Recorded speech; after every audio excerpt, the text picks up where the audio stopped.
Live reaction stage మీద అయితే live గా జనం ఎంత ఎంజాయ్ చేస్తున్నారు.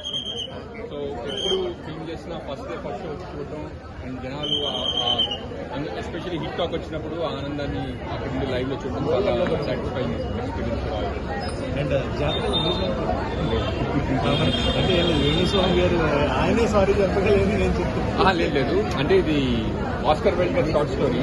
సో ఇది ఎవరిని ఉద్దేశించింది కాదు, అంటే ఆ కథలోనే ఆ క్యారెక్టర్ ఉంది. అండ్ అసలు ఈ సినిమా ఫస్ట్ అనుకున్నప్పుడు చాలా ఏళ్ళ క్రితం మోహన్ కృష్ణ గారు ఈ షార్ట్ ఫిల్మ్ చేద్దాం అనుకున్నప్పుడు కూడా ఇదే స్క్రిప్ట్ ఇదే క్యారెక్టర్ అనుకున్నాం, కానీ ఎవరిని ఉద్దేశించారు. లక్కీగా ఒక్క లైన్ కోయిన్సైడ్ అయింది అంతే. అండ్ ఎందుకంటే మోహన్ కృష్ణ గారు మీ డైరెక్టర్ గారు, సో ఆయన గురించి అంటే ఆయన మీ ప్రతి సినిమాలో ఒక క్యారెక్టర్ ఖచ్చితంగా ఇస్తూ ఉంటారు. సో ఏం ఎదురు బాగుంటుంది.